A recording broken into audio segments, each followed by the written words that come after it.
Hey, what's up, guys? Jake here with another episode of On the Rise Music Podcast. Today, we are honored to have special guest, DJ, and producer, Takis. Yo, a huge fan of the music. How you been, man? Thank you, man. Thanks for having me. I'm a fan of the Yeah, of pod, and I'm course. glad I could, share my story with you. Yeah, of course. We're How glad are to things? How are things with you right now? How are things over where you're at? I'm about 6 weeks into a college semester. I'm down here in Arizona. I understand that you're from Canada, our neighbors up north. Shout out Canada. All that you guys have to offer. Beautiful country. Appreciate all that you guys do. But no, it's. I mean, I've been busy with school. COVID's still a thing down here. Unfortunately, dealing with it, coping with it, trying to stay safe, doing all that I can, doing my part. But yeah, it's been all right. Gotten used to everything.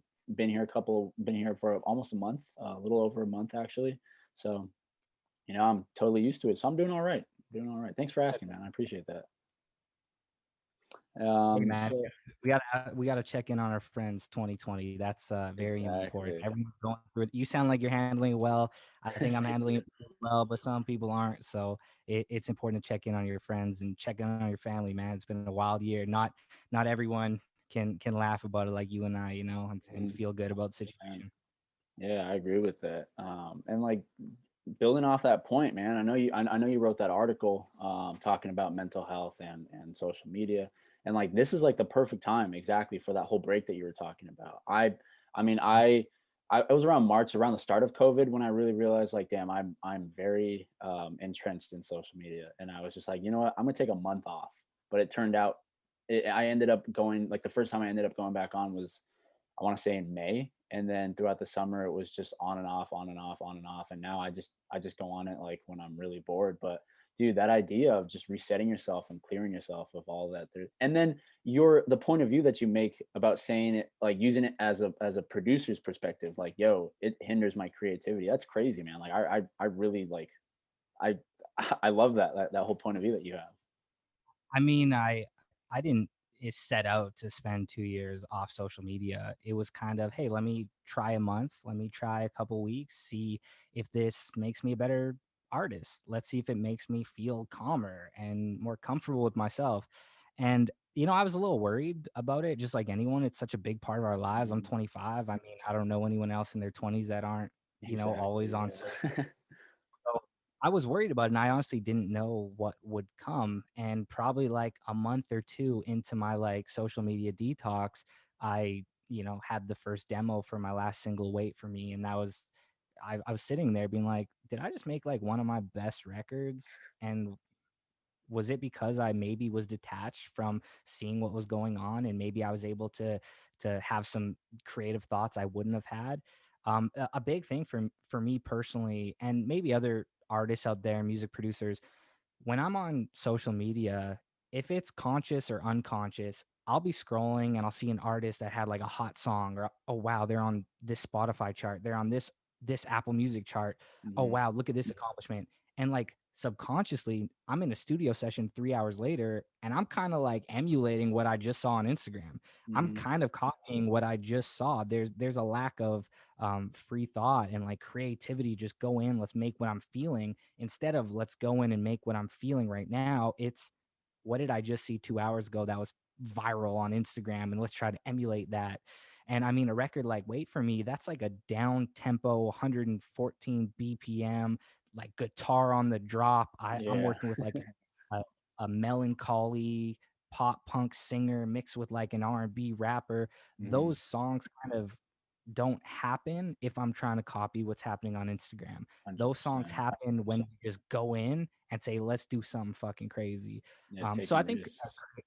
creatively it was great, obviously, but another thing I was like really thinking about, and I'm curious to see what you think about this. Like, I don't believe that I can process the world's tragedies and chaos 24/7, 365, and kind of feel calm and at peace and not anxious all the time. And there's a very valid argument that, hey, Takis, you should be on Twitter to see the problems. You should be on Instagram and see what issues people are facing. And that's a very real point, because that's Oh, definitely. necessary. Mhm. But when it's 24/7, 365, a new trending topic, a new tragedy, a new horrific video, I find myself thinking chaotically. I can't think clearly. I'm not as calm. I certainly can't make good music. I certainly Yeah. can't make a good record when I'm stressing because of what I'm seeing. So a big thing for me was to limit it. Now that I'm back, I'm promoting songs I'm really proud of, but I'm still very intentional when I jump on. And I just, I can't see the chaos that much, and be a happy, calm individual that makes great records. But I would just ask you, like, when you were on social media 24/7, did you feel more anxious? Did you feel less creative and clear? Like, how has it affected you? I assume you've probably felt similar things, like almost anyone listening.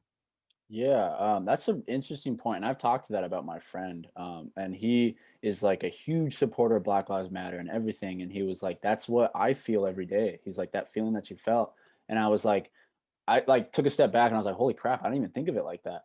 That people that are really being affected, this is how they feel, like not even looking at their phones. But I Mhm. also took another step. Like when I was thinking about it, I was like, hold on, I just took out social media because it was a constant barrage of what was going on, and it wasn't that I wasn't in the loop.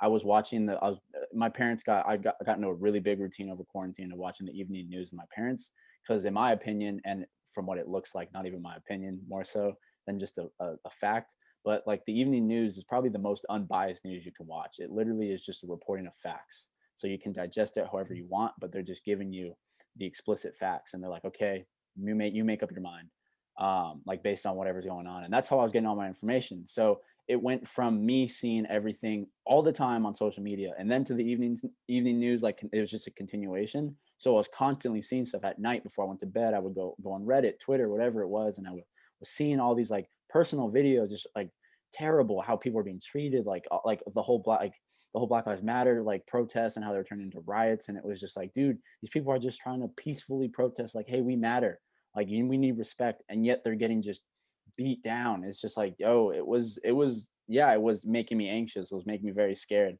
But when I realized like, hey, I can't constantly see this. If I see this in the news, if I see this like just like once or twice a day, but I'm aware of what's happening because it's not that I'm not aware. Like you said, it's not like you're not aware. You know what's going on. But yeah, it definitely you definitely need to step back every so often and just to be like, hey, the news and social media is only doing this because it can. It just is a constant like cycle of what's going on. However, if you consume it like once a day and you allow yourself to really sit with what's going on, it's Yep. easier and you can conceptualize and you can understand what's going on in a more rational like state of mind. So yeah, that like taking out the social media and just watching the news and understanding it. Because again, I don't want to be uninformed. I don't want to be for lack of a better term, I don't want to be an Ellen. I don't want to just be happy go lucky all the time because I don't know what's going on. I want to know what's going on. But yeah, It's our responsibility. We're exactly. in our we have a platform, you have a platform, I have a platform. Mhm. It's our responsibility. It's just it is what it is. You must be 100%. informed. That's the only way you can support or be an ally. Another thing, like aside from the movements that I was thinking about and I wrote about in that article, is that I've noticed this about myself years ago, and I think it's kind of accurate on like Twitter or like Facebook or Instagram. Is we're kind of all drawn to like drama and conflict as Oh, well. yeah, I remember And that. it, I kind of, if I see something going crazy on Twitter, I'm tuned in. I'm ready to go, even if it's a ridiculous thing. Like, and I had to be Yeah. honest with myself. I said, how many hours have I spent just, seeing some like drama on Facebook? This isn't good for me. And I also think it's kind of, isn't it kind of like natural that we're all like, think about that example of, you're driving by a car accident, you want to Mhm. look or you see sirens, you're like, where are the sirens going? It's kind of like very human. So I had to limit that because I knew that about myself from 3 4 years ago. I'm like, why am I spending 2.5 hours looking at people argue on Facebook? This isn't good for my music. This isn't good for Yeah. my peace. So there was a lot of factors, man. But I mean, social media also, on the plus side, is the reason I have a career. Oh, It's my definitely. primary means of promoting my music. When I toured previously before the pandemic, that's how Mhm. I sold tickets. So I mean, there's pros and cons, but for me, it's about balance. It's about mature Oh, balance. I get it. 100%. There's chaos, but there's incredible benefits, and we get to live an amazing. Artists get to live an amazing life based on fans connecting on Mhm. social. So just balance the pros with the cons and be a little more intentional, be a little more mature. That's kind of my philosophy. And hey, I mess it up all the time. Sometimes I get caught Yeah, we're looking at not the drama, perfect. just like anyone. Sometimes I get scrolling and I get lost in it. But it's about just trying to be intentional. And hey, man, I don't have it figured out, but I try every single day just to get a little closer, you know? Yeah, 100%. That's dude, yeah, totally. Like you're not going to be perfect every single time, but being able to recognize when you mess up and to try again. Like my perfect example is like I love learning and I love just like getting new information, being a student basically, and like every day is an opportunity for us to learn. Like, hey, I meditate and I started journaling. Like it's almost low key as next month. I want to say November 11th will be about a year since I started meditating and journaling. Love Um, it. Thanks, man. And yeah, it like reflecting and really understanding like what you did throughout the day and like how you can do better. Like same with social media. Like I'll catch myself scrolling and I'll be like, oh crap. Like dude, I got, like my I yeah, don't I know if you use see, I got Headspace too. I use Headspace too. I was I've been gonna using meditate it after though. for, I wanted to wake up for about, first. Let's see. you know, 3 4 years. I think meditation's been a big part of my creative process, but that's really cool to hear that. I love it, man. If one person that's listening right now can take away, hey, maybe I should give this headspace thing a try. I think this was a victory that you and I got on this call. So Dude, we should probably get an endorsement because of this. I mean, I might as well. I've used every single guided meditation. Like, I'm just, I'm like, what do I? I talked to my parents last night. I was like, what do I meditate to anymore? Like, I've already killed every guided meditation, and like, I've meditated for almost a year. And I was like, guided meditations are kind of annoying because I understand my rhythm and how I meditate. And I was like, no hard feelings towards guided meditation because it helped me so much in the beginning. But I was like, I'm a little bit more yeah, guide. experienced, so I need Mhm. that like separation, semi-guided, because I'm not that great at meditation. I do lose my train of thought, and I do need like a little like reminder, like, hey, uh, get ready to start like coming into your physical like surroundings or whatever it may be. But dude, guided meditations like definitely are just like they help you. It's like a roadmap, it's like a guideline for you how to figure out and hone in on what you really want to focus in on. And then by the end of those 10 days, you're there, or you're on the track to getting there. And it's like, it's beautiful. Totally, man. I mean, if there's two things that I'd recommend to anyone, it's maybe being intentional with social media, taking a little break on the weekends, Hmm. and trying an app like Headspace, where when I started, I was doing like 5 minute guided meditations where, the narrator was talking every 10 seconds. Hmm. And now it's just essentially a timer for me, which, I'll start my day and I'll end my day. But those are two, they're not gonna change your life, but they're definitely gonna improve your life drastically. And 100%. I'm glad 100%. meditation came up in this. That's cool that we're both on that app.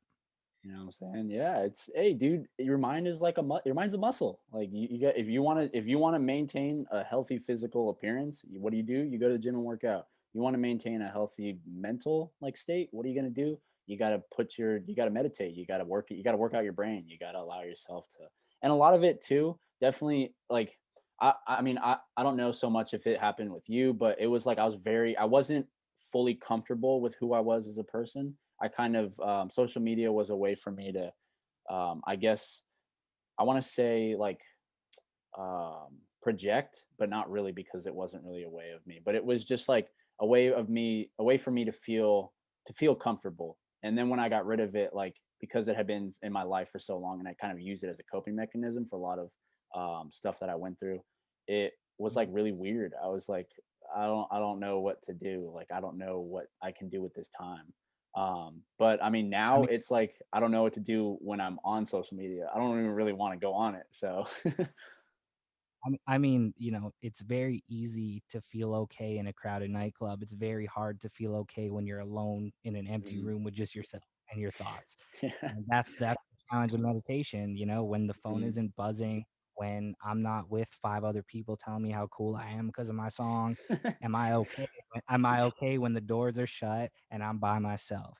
And that's kind of what silencing and grounding and being at peace with meditation has taught me, man. It's very easy. That's, a lot of people, you'll go out every night and you'll be on the phone nonstop. And that just, it kind of creates like a buzzing, constant stimulation where you don't have Hmm. to perspective.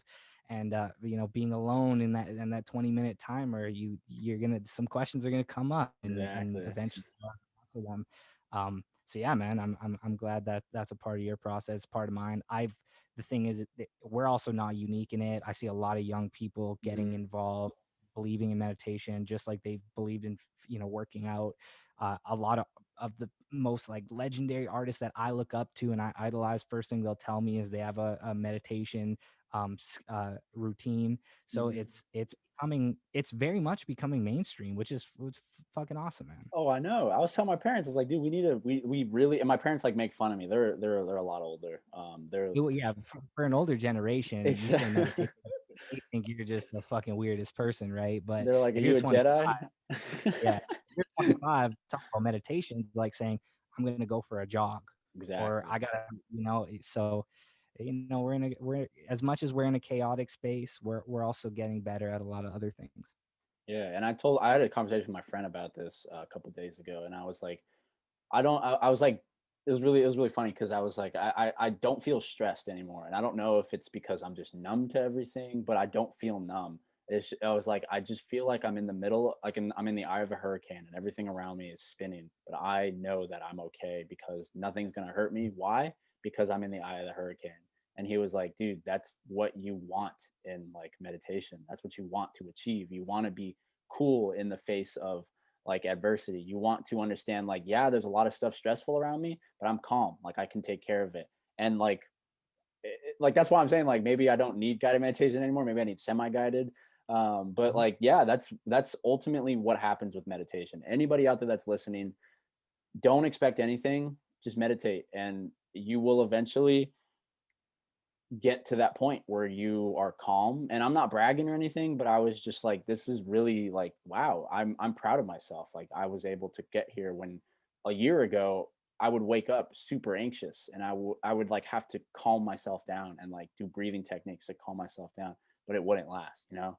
And it's just like that's insane. That's a huge accomplishment of mine. But yeah, that's what happens, you know? Like the stress, like you become cool, and it's like it's not like a lazy cool, it's like a very, like you were saying, it's a very conscious cool. It's a very there's a purpose behind like why you're cool. It's like because I understand that I'm in control. So Yeah, and I mean, meditation. you're not as reactionary. I think the younger me, if they saw something on Twitter, I'm just like, oh, yo, they said this, I got to reply right now. I'm not going to react as much. Sure, I'm certainly not numb. If someone says something online, I feel it, but I Hmm. also can sit with it. And then an hour later, I say, oh, I could just let that go. The old me would want to reply. So I think being less reactionary, you have to reply to everything. And that's a huge benefit for me personally. And going back to social media, I mean, if you're reacting to everybody and you got a couple 10,000 followers, you're going to be reacting all day. But if you're not, if you don't feel it, you're not going to react. You can sit with it, and it's all good. Everyone has an opinion. It's art. They're supposed to. No, That's the game. 100%. Someone should, one person should say this conversation sucked, but there might be another person who's like, this conversation was fire. I got on Headspace. It helped me. That's Hmm. called That's called art. If no one Yeah. has an opinion, you and I just wasted an hour, right? Basically, I mean, I really don't think you will, because you got some fire music, and like we're gonna get into that in a little bit. But like, yeah, I totally agree. Like, hey, you are entitled to your own opinion. Like, that's one thing I definitely like had to sit with over quarantine and everything, because like, dude, being by yourself, you get really comfortable, and you're like, okay, this is who I am. Like, I like to use the term based, and I became like super based, and I even changed my Instagram name to it, because I'm like, I don't give a like, for lack of a better term, I really don't give a fuck what people think about me. Like, you can have your own opinion. Hey, I respect it. If you don't like me, that's okay. But guess what? If I don't like you back because you are a dick to me, like that's only because like you kind of brought it on yourself. But if you don't like me and you're respectable about not liking me, then what am I gonna do? Like, I'm just like, hey, dude, that's your opinion. So Mhm. yeah, it like it definitely makes you just like fully aware of who you are. And then going and but what was crazy was going into the real world, I got really like the first time So we like flew back to Arizona, moving back and everything, because my parents didn't want to deal with driving and everything, and like just getting sick or whatever. They were just really paranoid, so they were like, "No, we'll just fly you guys back. It's okay, whatever. Like just follow the precautions, and everything." But I was in the airport, and I was like, "Holy crap! I had like, dude, like there's people here." I was like, like what's going on? But it had been like since like March that I had seen that many people, and I was like freaking out. But like again, I was like, dude, you're okay. Like real in reality, this many people don't really like they have lives. They don't really care. Like they're just that's the other thing too. Like that's what meditation brings is that strength to be like, hey, everyone's just minding their own business. Like no one in the grand scheme of things, no one really wants to start problems unless they're that type of person. But in reality, you're probably not going to meet that type of person like on an like consistently. So just go Mhm. about your business and you're fine. And that's like I think that's what I definitely needed when I was younger. Like not younger, but like a couple years ago when I was really going realized I had like these anxieties and everything. But yeah, I mean, again, hopefully this conversation sparks that like path that one of our fans can take, whether it's from your experience or my experience or both of our experiences. You know what I'm saying? I mean, all it takes is saying, "Hey, today I'm not going to go on social media," and start with that little step. Or, "Hey, I'm going to try to meditate for 3 minutes." Like it always starts slow. That's like another big thing when people reach out for advice. I never say, "Yo, do everything." Yo, you got to stop drinking. You got to start meditating 20 minutes a day. You got like, no, get to that point in 3 years. Hmm. But let's just do like baby steps. Cause I certainly, when I got started, it was baby steps which Yep. eventually hopefully conversations like this. I know that personally, probably a podcast is the reason I started meditating in the first place, Okay. just hearing some experts talking about it. So, I mean, hey man, that's if we got one person to give it a try, that's a W for me.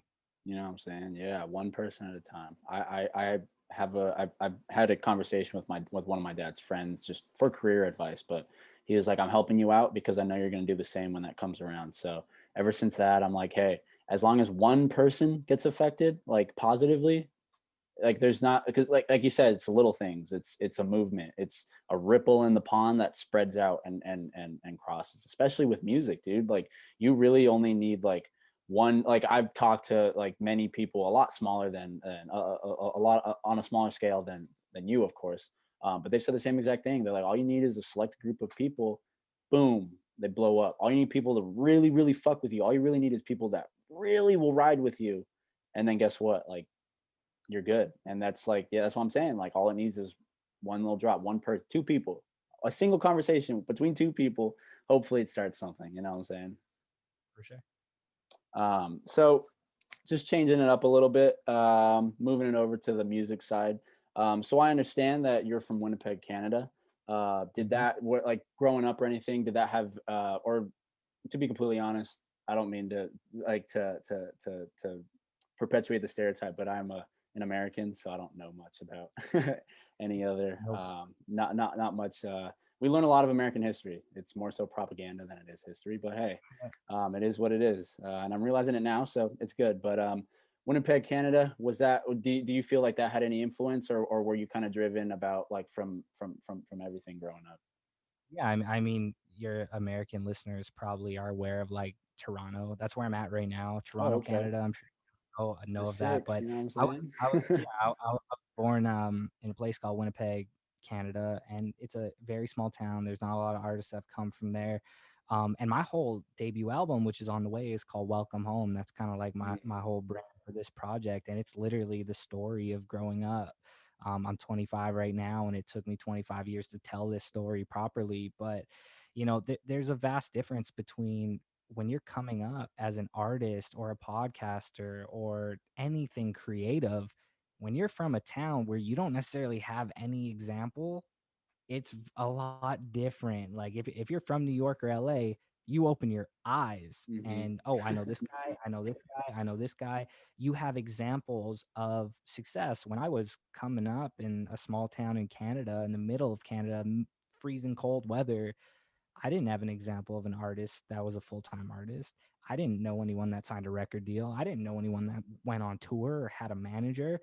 So, that led to, of course, challenges, whether that's just just challenges breaking into the industry, the ones you'd expect, but also there's like mental challenges of that. You have a lot of Mhm. self-doubt. You're Mhm. like, I know nobody that has moved out of here, and I know nobody that has done XYZ. So you start doubting yourself if you could be like the first to like break down a door and become like the idea of becoming like a full-time DJ is like insane for where I came from.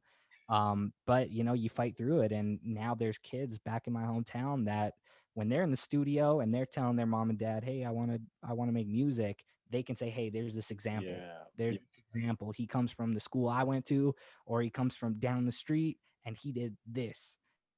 And being that example, obviously a lot more challenging than coming from a big city, but very rewarding. There's a vast difference. Canada, US, cities in the states are vastly different. Yeah, Toronto is definitely. vastly different than Winnipeg. I'm sure North Dakota is very different than Los Angeles. Yeah, for the So most part. where you come from really shapes you, and that's kind of what my debut album's about. It's about grinding from a place that you're not supposed to really leave.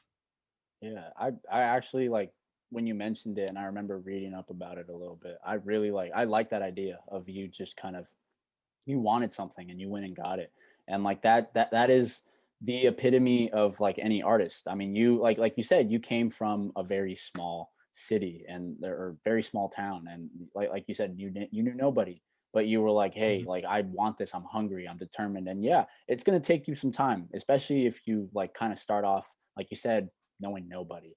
And now that you're And at this age, I'm you're sorry. gonna make you're gonna make mistakes as well. Oh, I for mean, sure. logistically, the first record deal I signed, I think I was like 20 years old. I didn't Wow. know an Okay. entertainment lawyer. I didn't know how to read a contract. I couldn't call my mom and dad and say, "Hey, do you guys know this 150-page recording deal? Can you guys give me some advice?" Those aren't options I had. I didn't have another artist from the city like, hey, like, can you look at this record deal? They never signed one. So I had to make a great deal of mistakes coming up 19, 20, 21 because everything was a first and I didn't have a mentor. So there are, logistical concerns, but obviously the over logistics, it's mentally, can I do this because I haven't seen too many examples of it being done. But now we're in a place where Winnipeg, Manitoba, I know you haven't heard of it, but like we have some amazing talent. Like, the other artist on Wait For Me, his name's Goody Grace. Yeah. Incredible talent. He's from Manitoba. Hmm. He's my friend from 10 years ago. We used to make songs that got 9 clicks on SoundCloud that we do show, for people. And now he's in an incredible position. We got back together and we did something for our hometown that hopefully they're very proud of. I haven't been back in a really long time, but I really hope that they care about the record. And yeah, I mean, once one person kind of cracks the door open, then one person runs through it, then and now I could confidently say my hometown, there's a great deal of talent and people are coming out every single year, Hey. which is amazing, and I'm grateful for that. Yeah, dude, you got me really hyped when you were talking about making that record for your hometown. I was like, yo, I got goosebumps thinking about it. Like, dude, that's crazy. Yeah, man. Like you have put a lot of time in and a lot of and a lot of effort in.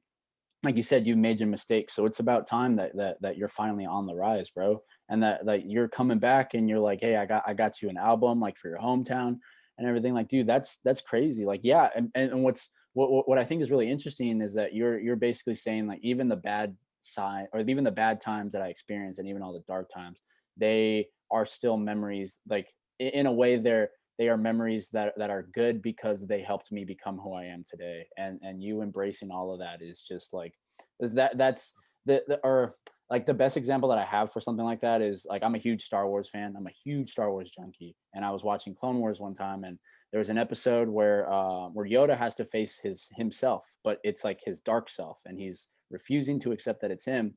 And he's basically towards the end of the episode, he's like, "Nope, I can't. Like, if I don't accept this, then it's not like it'll consume me."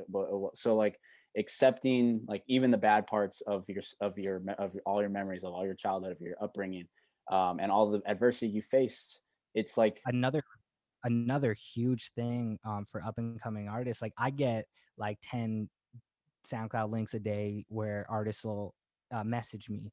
And one thing that like really surprised me is 9 times out of 10, when I get a link from an artist that's starting out, their production is good enough. Their mix and masters are good enough. The melodies are there, but there's one thing that's missing, and they're kind of talking about nothing. Like Yeah. there's not a story there to make. But so you can be the producer that's fire, and you could know how, got all the plugins and everything. The mix sounds like could be on the radio tomorrow, but if you haven't been through it, if you don't have that life experience, that heartbreak, if you didn't have to make that move, you don't have a story to tell that people can connect with. And I think a lot of that pain, or a lot of those even beautiful moments, the moments that, I got to play on the EDC Mexico Hmm. main stage, like, wow, I did this for the city.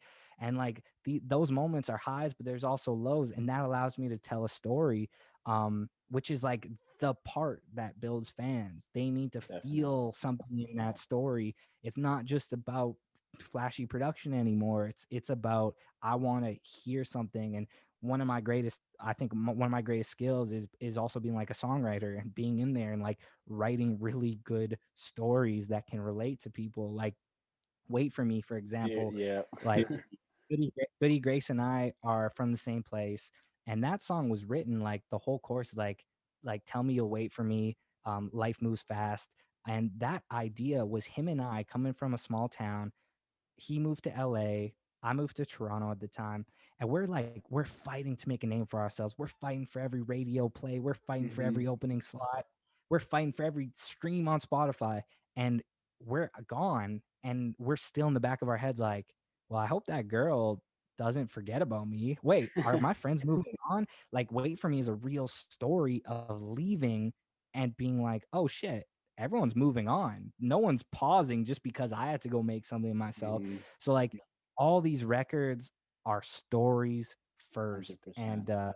and that comes from real life experience, and that's something you can't teach. I could tell you, hey, this is probably the sound you want to use to make a cool record, and hey, maybe I'll change this melody here, and maybe you should work on the mix here. But there's one thing I can't tell you, and it's life experience where you go in the studio and tell a story that only you experienced. Hmm. And that's what I'm so proud of on this album. Like, I'm telling stories. I'm telling real stories, painful stories, beautiful stories of victory, and terrible stories that I think about every day.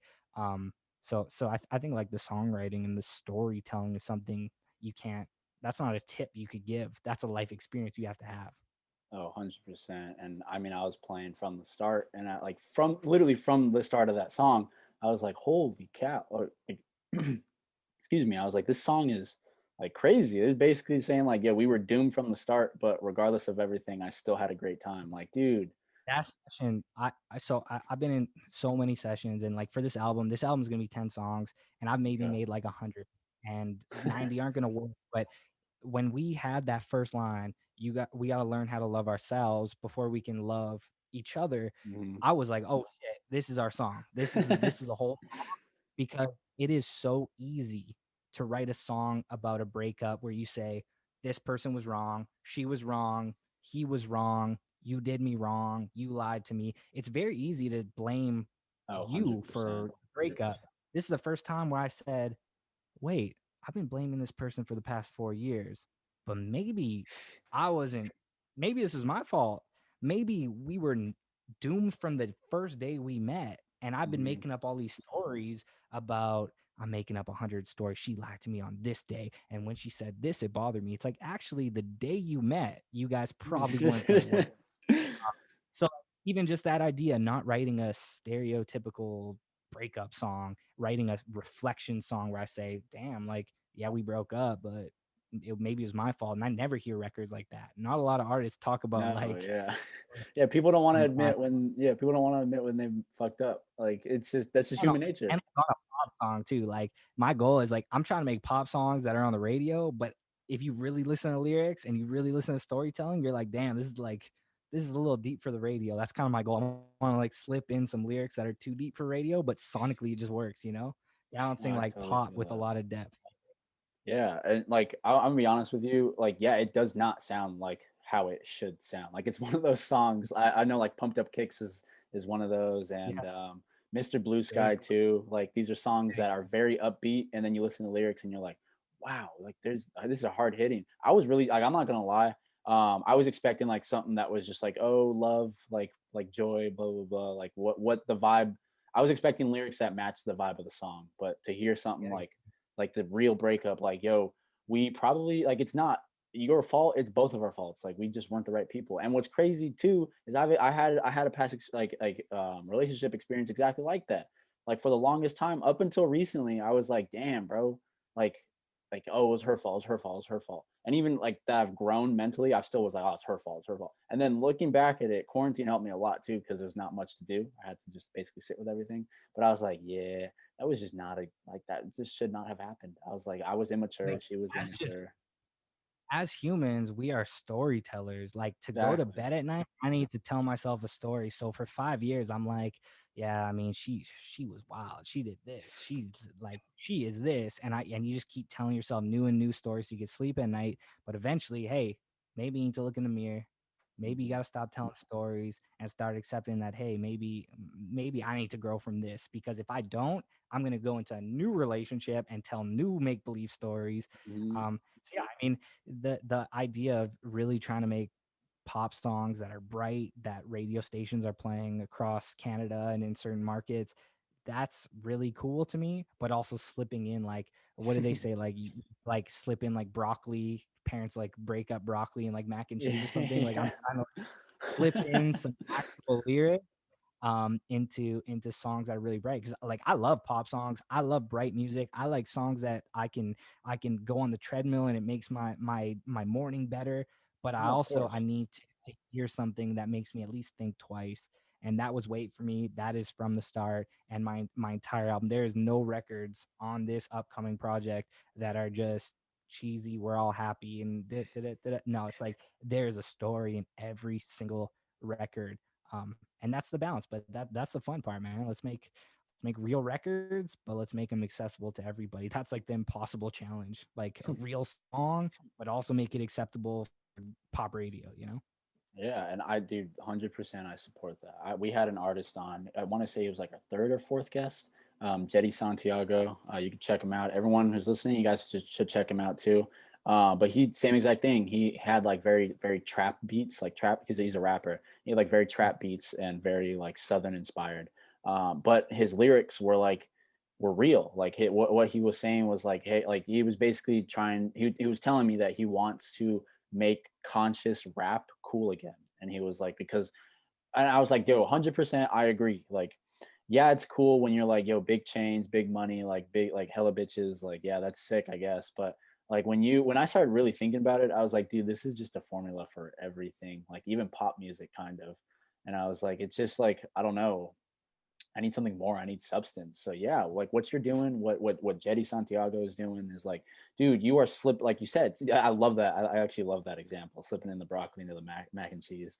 But yeah, it's basically what you're doing. You're like, hey, this is a dose of reality. And what's crazy is for the most part, people listening to the radio are just gonna listen to the radio. They're not gonna consciously listen to the radio. You know what I'm saying? Like even with music, like I until recently, up until like the last two and a half, or no, a year and a half, 2 years, I didn't listen to music. I was just hearing music. And like like what I'm saying, like I realized like immediately, like, holy crap, this is a real song. This is a real ass song. He's talking about like growth, and he's talking about like, or she's talking about a relationship where they were both needed to grow and they shouldn't have been there. And it's just like, yeah, we definitely, and if your album's going to be like this, dude, like you definitely got yourself like a lifelong fan, because I love the up tempo of the song, the hype of the song, and how happy it is. But I also love like the realness of the lyrics and it being like, yo, we're flawed and it's okay that we're flawed.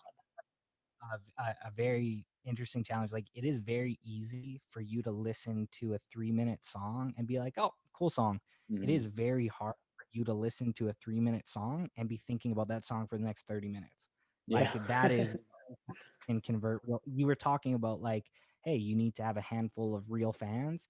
It is very easy to get a million streams on a song that's just like easy to listen to. It is Hmm. very hard to get a couple thousand people to be like, whoa, I've been thinking about this record for the last 30 minutes for some reason, or Hmm. damn, I want to know more about this guy. Maybe I'm going to check out his social media. Maybe that's going to lead to them checking out his podcast and maybe like hear my story, because I feel like there's a big disconnect between I'm a fan of their music and I'm a fan of them. It's 100%. kind of easier to just like stream really well, and it is much harder for people to actually kind of like care who I am and sit through 30 minutes an hour of this conversation.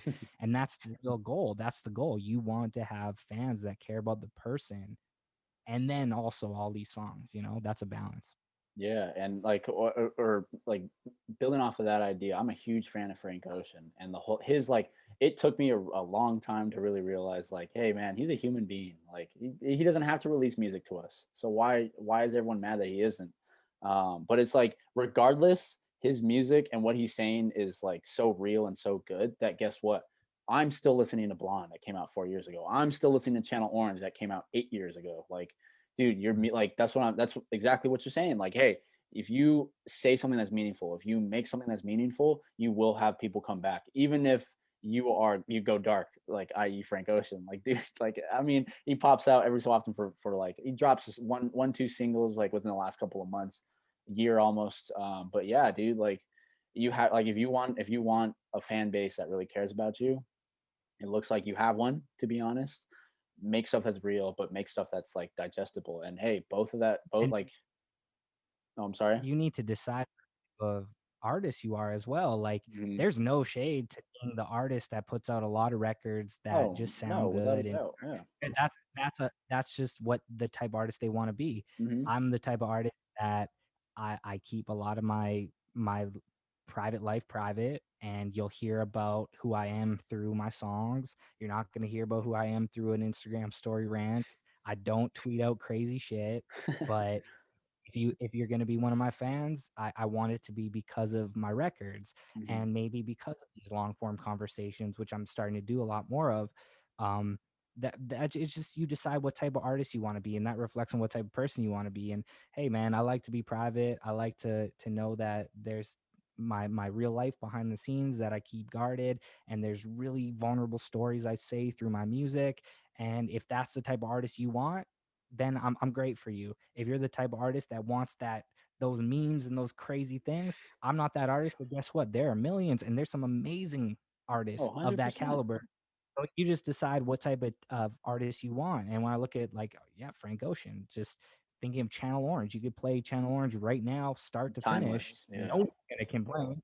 No one's gonna complain. He can leave for 2 more years and come back. His fans aren't going to complain. Mm-mm. And if there's, from top to bottom, there's those type of artists, and then there's some artists that have to drop all the time and stay in the news.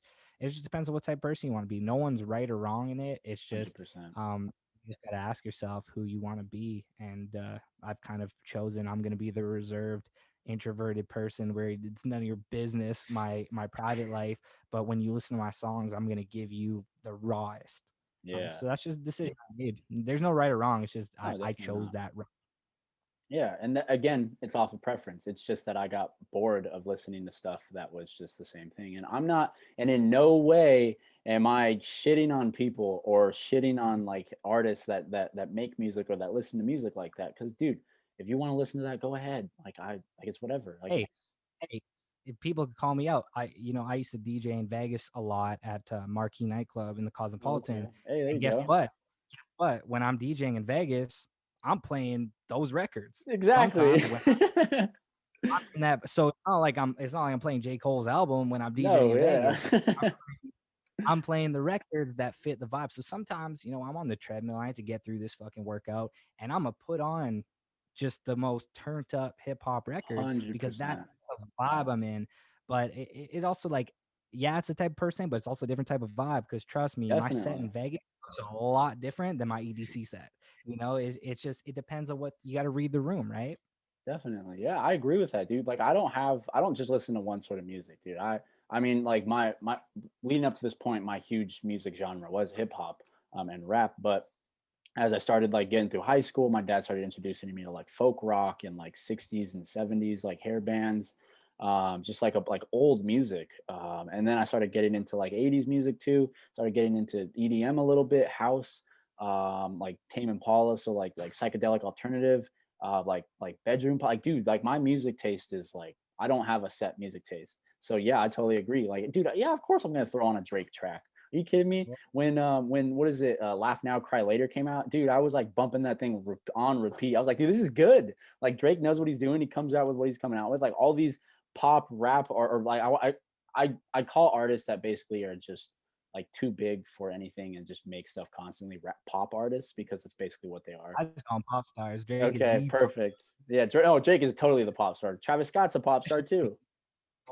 of Like course. like I'm not like their music is good and I'm gonna play their music when it like every so often I'll be like, yo, Astroworld's pretty good, or yo, like Rodeo's pretty good, like yo, uh or whatever, like Drake album is pretty good and I'll throw it on. But yeah, it's not that like I don't solely hate that music. It's that it definitely constitutes what vibe you're in. And it's like that's what's crazy about music is that it's energy. So it's we're depending on like we're human, man. Like some definitely. days I'm reading my books, I'm meditating, I want to listen to some vibes.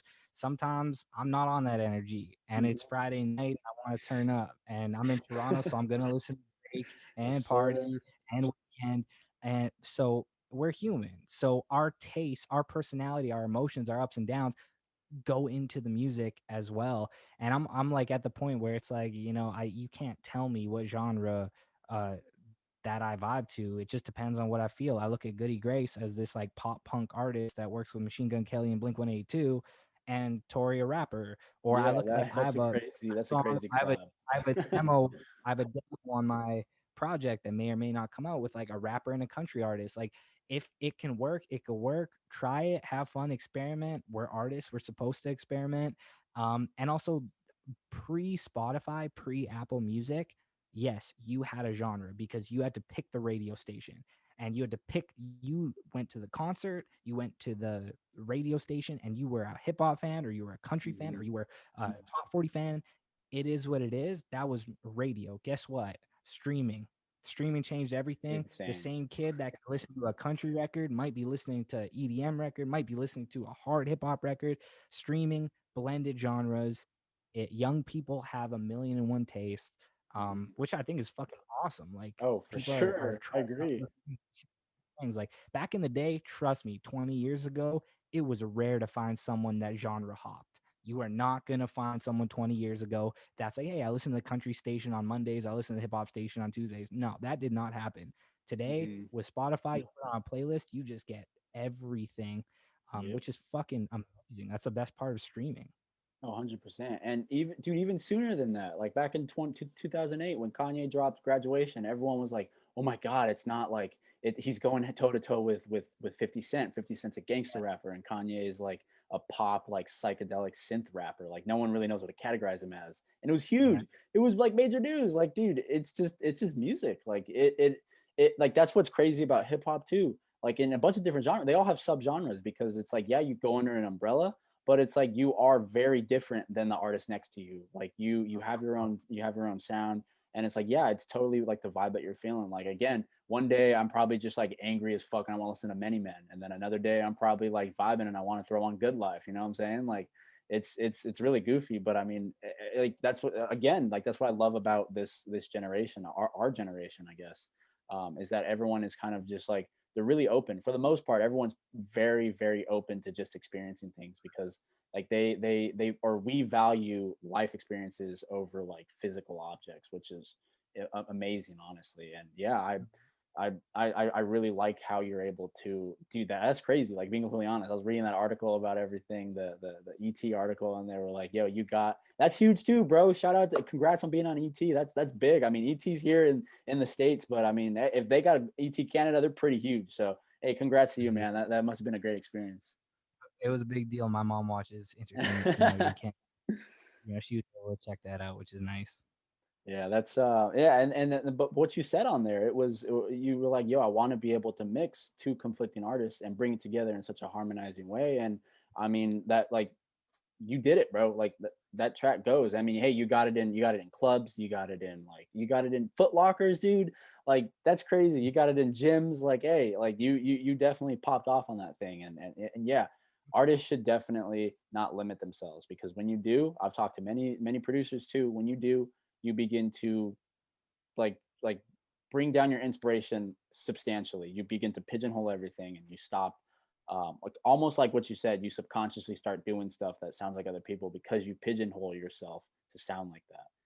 And like even you guys know, you know this, you're a music fan, all your listeners are music fans. There is so much talent. Like Hmm. there is literally thousands of talented artists that drop every Friday. There's what 10,000 songs that drop every Friday on Yeah. Spotify. Like there's good music out there. So how are you gonna differentiate yourself? Because there's nothing but fucking great music coming out. If Hmm. you can't find good music, you must not have Wi-Fi because it's there.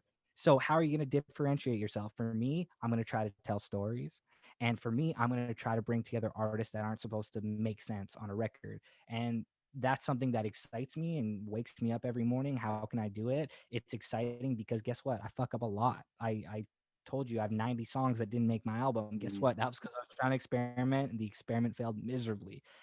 But that excites me and that inspires me. And hopefully when someone listens, they could appreciate, oh shit, I wasn't expecting these two guys together. Oh shit, I wasn't expecting to hear that. So I mean, there's so much good music. It is so competitive for up and coming Hmm. artists, all the up and coming artists listening around. It is tough. So you better find a way to be different or it's not gonna break through, you know? Oh, 100%. Yeah, and it definitely is like good to do that because like you mentioned, like distinguishing yourself from the other group. From that, people like niche crowds will start coming, like we've been talking about, niche crowds will start coming in and they'll be like, yo, this is kind of sick, you know? And like those niche groups will really fuck with you. And yeah, like that you you want to be able to compete like you want to set yourself apart 100%. You want to compete in that aspect. And yeah, like exactly what you're doing, bro. Like having an upbeat, I mean, you're aware of this. You've been doing this for quite a long time. But yeah, like exactly what you're doing is like is a formula for success because there's not one single formula. There's many different Or formulas, but being able to throw in like the real lyrics and the grittiness of like the human experience or more so your experience, but that spans across other people's experiences, um, is like I also look at like there sure there's a lot of kids that are from LA and there's a lot of kids that are from New York, but if you look at North America, the majority of these kids are from towns that they're hmm from smaller towns. hmm So if you come from places like that, you're gonna relate to this story. You're from a small definitely. town. You want to explore. You don't want to do the standard job that your parents want you to do, or you're getting criticism because you want to start a podcast and you're not supposed to do that. Like you know, you can relate to this story. There's a lot of kids out there that feel attention when you're not in a big city. You have this Yeah. urge. We're humans. We want to explore. To me, I remember I got on like one of my first flights ever. It was my first show to Vegas from Winnipeg, and I'm like, this is crazy. I'm looking at a big city. There's big buildings. This is nuts. And like we have this urge to explore. Like I spent so much time in LA making this album, and when I first went to LA, it was like, I can't believe I'm in Hollywood. This is crazy. When you're from where we're from, it's like all Yeah, you do is you it's see it on magical. hear about it. So, you know, that urge to explore is very human and it's very relatable for young people. But then again, I flip it and I talk about the nostalgia where it's like I had this tension to leave so much. Every day I thought about Hollywood, I thought about New York City. And then once I did it and it was just normal to me, I started feeling the nostalgia of, Hmm. damn, I miss my hometown. Like, damn, people are moving on. They're forgetting about me. So it's like the human experience of whether it's moving to explore and then getting woken up saying, hey, you wanted this for 20 years. Now you're talking about you miss your hometown. So it's like it's just the human experience, man. And hopefully the story comes across when the full album comes out. Oh, it totally is. Like that idea that you mentioned, a lot of people don't really think about it like when you're there and you're looking back because a lot of the time people are so focused on the journey and like the final outcome that they don't really realize that they're going to look back at everything and be like, fuck, I miss the simplicity of it all. Like I miss just like you mentioned your friends, you miss hanging out with your friends. You're like, damn, do they remember me? Like people that you grew up with, like well, like for me it's like yeah, I've got a lot of friends. Like I haven't talked to like a lot of my friends from high school, and I was looking back at it and everything, I was like, damn, do they remember me? Like I remember wanting to just like I never really had best friends in high school. I had good friends, but no one was really like my best friends like I found here in college. So I remember like, oh, I want to have like friends that I can like be buddies with. I found one of my good friends my freshman year. like one of my best friends, definitely more than likely probably going to be involved in my wedding, you know. A great guy. But I remember like in high school, I was like, I just want to meet someone that can fuck with me as heavy as as he does. But like basically, I want someone that can like just someone that can be like that for me. And looking back at it and having all those experiences, I look back at it now and I'm like, damn, I kind of miss just hanging out in high school. Like as much as I wanted to break out and to meet like just people that really genuinely fucked with me. Like I do miss just ribbing with everybody, you know, just hanging out, just being goofballs, being kids. But again, it's like, hey, you got here, like yeah, you're nostalgic. Like again, like what you said, like yeah, you're nostalgic, but so let's write about this. Let's write about this nostalgia. I mean, I've never said this, and my manager's gonna yell at me, but I have a song on the album called Way Back, which is literally just about like the chorus is "Don't you want to go way back?" where it's just talking about like the simpler times of fucking high school, the simpler times where there was no pressure, where there was no chaos in our minds, or like our version of drama and chaos was so small. Um, and like I write about that, like the nostalgic moments of fucking middle school, high school. I'll even take it a step further. Like a few years ago, once I started touring like crazy, the first 10 shows, I felt like I was on top of the world. So show 12, 14, 15 started becoming a schedule. I Yeah. started saying, oh, there's a lot of layovers. Oh man, like my time slot isn't great. Oh, this hotel sucks. And I start complaining about shit that in a million years I would never complain about. And I start looking back and like, fuck, am I already used to this shit where I want to go back to even just playing my first show outside my hometown. I want to get that feeling back. You chase that Mhm. feeling. Or like putting out my first song when I was 17 years old, hearing it on the radio for the first time. Now when they tell me a song's on the radio of mine, I say, how many stations are playing it?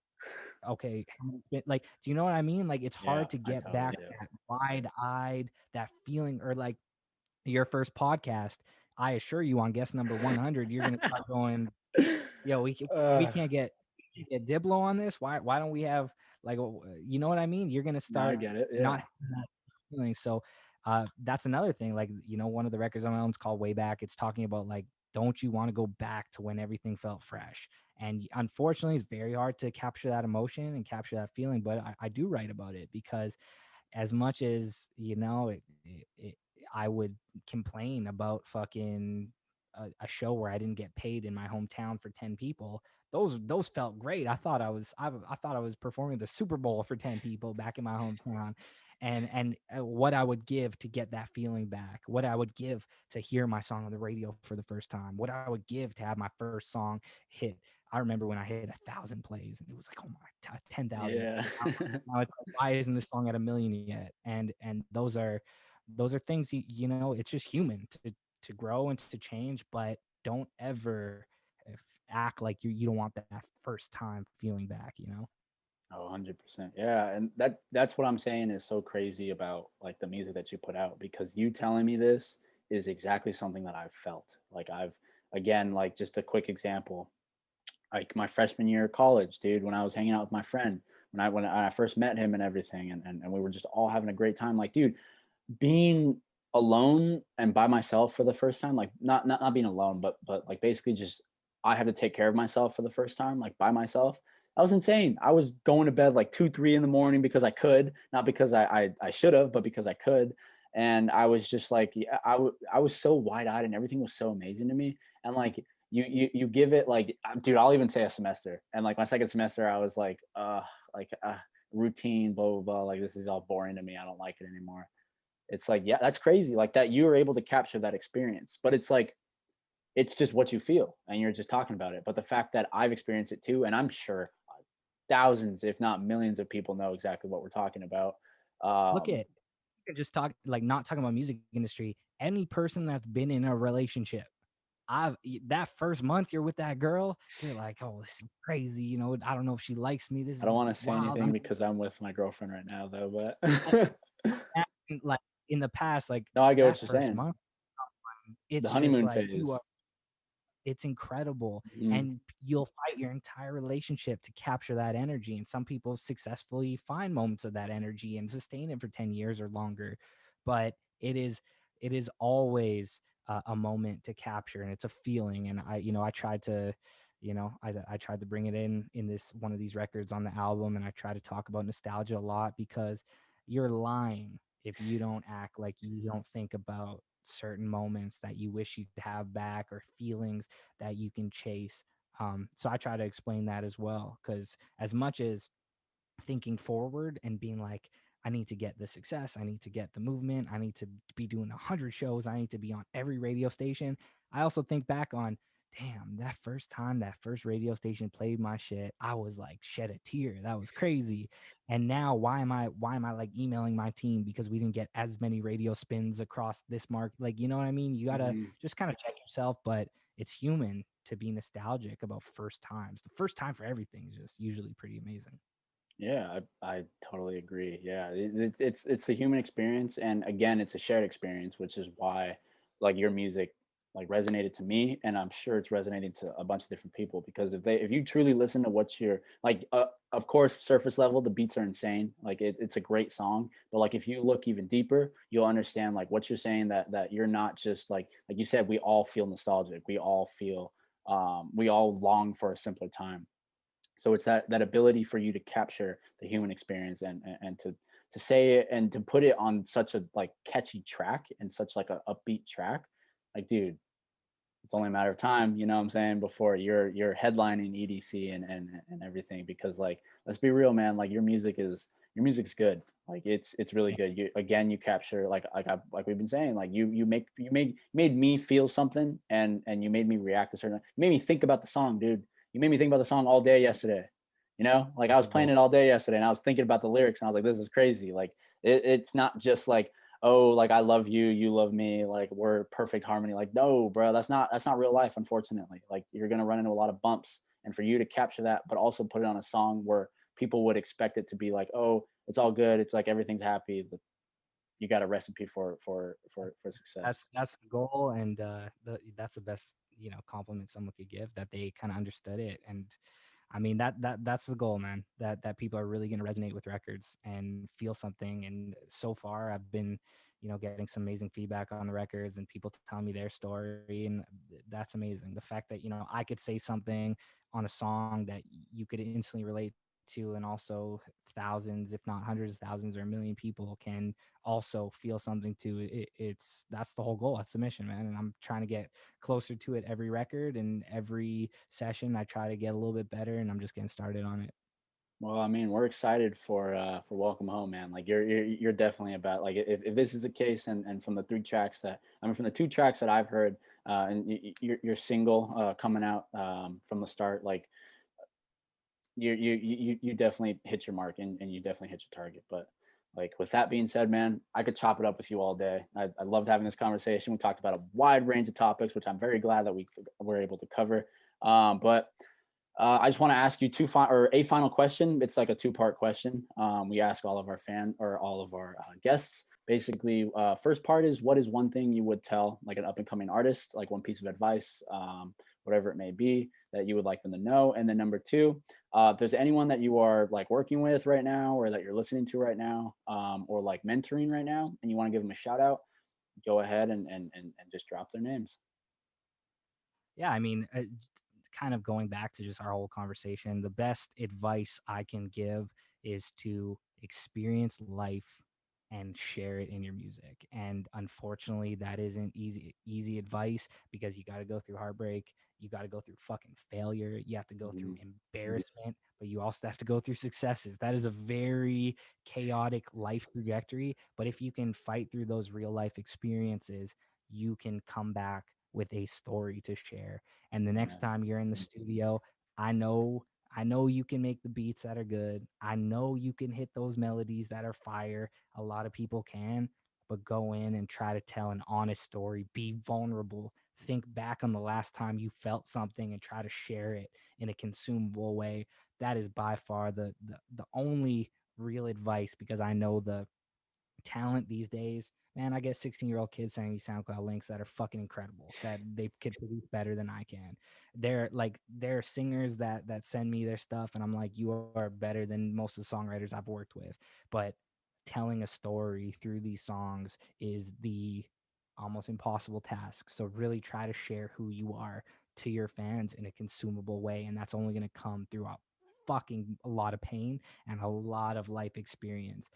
And yeah, that's the best advice. That's really the only way to connect with fans, in my opinion. And in terms of just artists, I'm a big fan of Goody Grace on my single "Wait for Me." He's Shout like my out, Goody favorite Grace. artist from my hometown. Shout out to Manitoba, and thanks to you, man. I mean, this is cool. I don't like to be tweeting and Instagramming all day. And now that this From the Start is out right now, I've been doing kind of a run of podcasts and radio, and it's very cool that you and I could talk about mental health. We could talk about fucking headspace, meditation, and we could talk to artists and tell them, hey, share your story, because your story can fucking relate to millions of people. So just shout out to you for having like a really honest Thank you, conversation. You man. know, we haven't talked about no drama. We didn't talk about what car I drive. We talk about, you know, a real life, and I really respect it. And I'll be back anytime you ask me. All right. Hey, that's beautiful, man. I really appreciate that. Yeah, I want to have those conversations. My dad, every day driving to high school,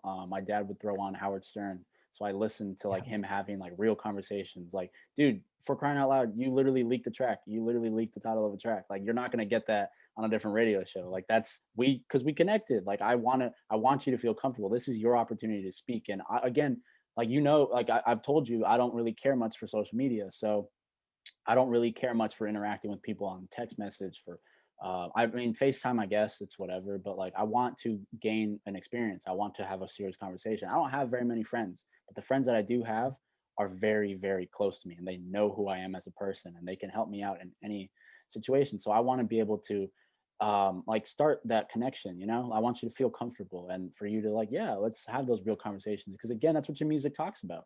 Your music is Mhm. real, even though it, like, yeah, we don't look like neither you and I probably don't look like we've ever been through anything pretty real, but we have, because it's our own experience. And like, your music doesn't look like it talks about anything real, but when you don't have to dissect it, but you listen to it, you're like, wow, this is real experiences. So I just, that's all we want. We want a real environment. We just want you guys to feel comfortable, and I'm really glad that we were able to provide, or I was able to provide that for you today. So yeah, man, Loved it, man. thank you again for coming on. Thanks for everyone that listened. Yes, sir. With that being said, I want to give another shout out and another thank you to our great guests. It's Takis, right? Some people say it that way. Takis is out. I've been saying it since I was a kid. It's my last name, but Takis is kind of the, you know, how I've been running it. Well, the only reason I ask is because here in the States we have, the Takis, Oh, the I, chips. oh, you know, before we sign out, let me say one thing. Go ahead. I, you know, I told you like 5 times a day someone will send me like a SoundCloud link. 10 times, 10 times a day, someone will Instagram a picture of those chips and be like, yo, did you hear about these? And that happens 10 times a day. But I mean, it's part of the story, man. It's funny now. Hey, they're good though. You know what I'm saying? Like those All right. fuegos are so good.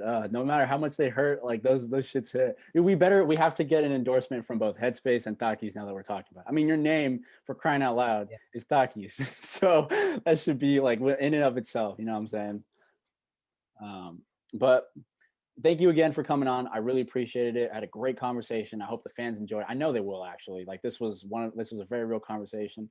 Got somebody who's on the rise, quite literally. Like, you're coming out with your debut album, Welcome Home, which do we have a date for that? When the time's right. When the When the time's time's right. right. That's the That's There we go. Like, that's perfect. That's all we really need. And then we got your first single off the track, or is it the first single off of it, off the album? First single was "Wait for Me." The song First that's out single, right Wait for now. Me, song is out. There we go. Yeah. You got, yeah, go ahead and listen to that song with we got From the Start with featuring Veronica, and then we got Wait for Me with Goody Grace and Tory Lanez. We got some pretty large artists, and we got some large artists on the album too. Look out for that. Don't forget to like and subscribe the video. Don't forget to like and subscribe our channel. Don't forget to follow Takis on Instagram. What is your Instagram handle? It's at Peter Takis. At Peter. PETERTIS. There you go. Don't forget to follow On the Rise on Instagram. That's at On the Rise Music. And don't forget to watch our old videos and turn on the notifications to tune in for our next video. Thank you guys. Peace out. Have a great day. Thank you again, Takis. We love you guys. Peace out.